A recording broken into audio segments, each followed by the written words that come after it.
La télé-réalité en France fêtera bientôt ses 20 ans. C'est vrai que ça commence à faire long. Non, parce que la télé-réalité au début en France, ça passait encore. Parce que ça restait des gens d'horizons différents.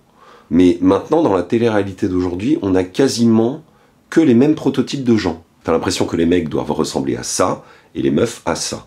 Bon, je vais pas refaire toute l'histoire de la télé-réalité à travers les âges, hein, j'ai préféré me ménager, mais on peut dire que la télé-réalité a quand même beaucoup évolué. Par exemple, aujourd'hui, il y a une émission qui s'appelle Les Anges de la télé-réalité. Alors, qu'est-ce que c'est les Anges de la télé-réalité, me direz-vous? Eh ben, c'est de la merde, voilà, comme ça c'est bien résumé. Non, pour vous dire à quel point ça a évolué, les Anges de la télé-réalité, ce sont des jeunes issus de différentes télé-réalités qu'on recycle pour refaire une nouvelle télé-réalité.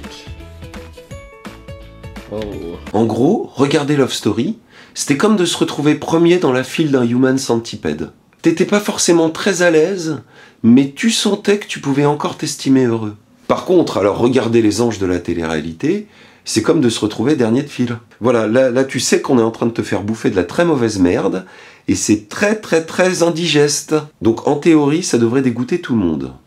Mais non, parce qu'on en est aux Anges saison 10. 10 saisons.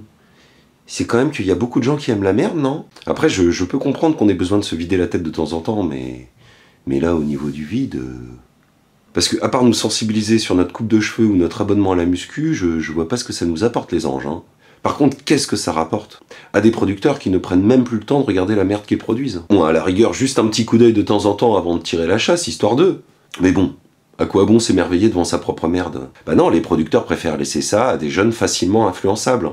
Parce qu'aujourd'hui, qui regarde les Anges de la télé-réalité? Énergie 12, la chaîne la plus millennials de France. Ouais, bon, principalement des jeunes, voire des très jeunes. C'est dégueulasse cette voix. Et d'ailleurs, le saviez-vous? Une émission comme les Anges de la télé-réalité est passée de ça... Nous vous informons que ces programmes est déconseillé aux moins de 12 ans.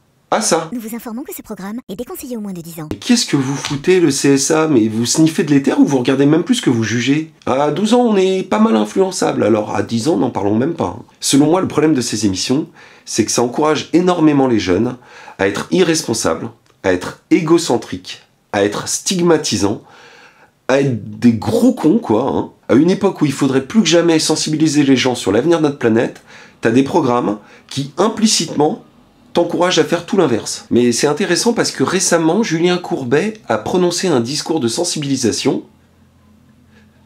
Ouh, j'y arrive pas, Julien Courbet, discours de sensibilisation, bouh, je suis perdu. Bref, il s'est adressé aux jeunes de France. Alors moi, je voudrais m'adresser aux plus jeunes qui nous regardent. Nous, on a tout raté. Notre génération, on est passé à côté, on a laissé faire, on n'a pas su se mobiliser. Vous pouvez encore, peut-être, je dis bien peut-être, sauver cette planète. Attends, Julien Courbet, je t'arrête un instant. Sous-entendu, toi et ta génération, vous vous arrêtez là? Vous avez pas su faire, alors vous refilez le paquet aux jeunes? Tenez les jeunes, démerdez-vous, sauvez la planète, nous c'est bon. C'est sympa de donner des leçons, mais corrige-moi si je me trompe, Julien Courbet, ça fait 25 ans que tu brasses du vent à la télé. T'as fait quoi écologiquement parlant? Je suis pas certain que la billetterie de tes one-man shows soit faite à partir de papier toilette recyclé. Pourtant ça mériterait. Alors être éco-responsable, c'est pas juste quand on est jeune. Il faudrait que ce soit jusqu'à la fin de notre vie. Bon, après ça part d'un bon sentiment, mais il est très con, Julien Courbet, parce que ça sous-entend que lui et toute sa génération et ceux qui les précèdent peuvent se déresponsabiliser. Mais bon, laissons-le continuer. Mais si vous ne prenez pas ce combat au sérieux, vous les jeunes, vous vous préparez à un monde qui sera catastrophique. C'est-à-dire que maintenant, il faut se mobiliser. Mais oui, mais bien sûr, Julien, tu as raison. Compte sur la jeunesse. Hein, les jeunes? On va se rassembler, se mobiliser et commencer à travailler ensemble dans l'espoir de bâtir un monde meilleur. Énergie 12, la chaîne la plus millennials de France. Ouais, bon bah c'est foutu, hein. En plus, quand tu penses que le mec qui vient de te faire de la sensibilisation pour la jeunesse est produit par Cyril Hanouna, qui est produit par Banijay Productions, qui produit également les Ch'tis et les Marseillais, qui encouragent les jeunes à être des cons,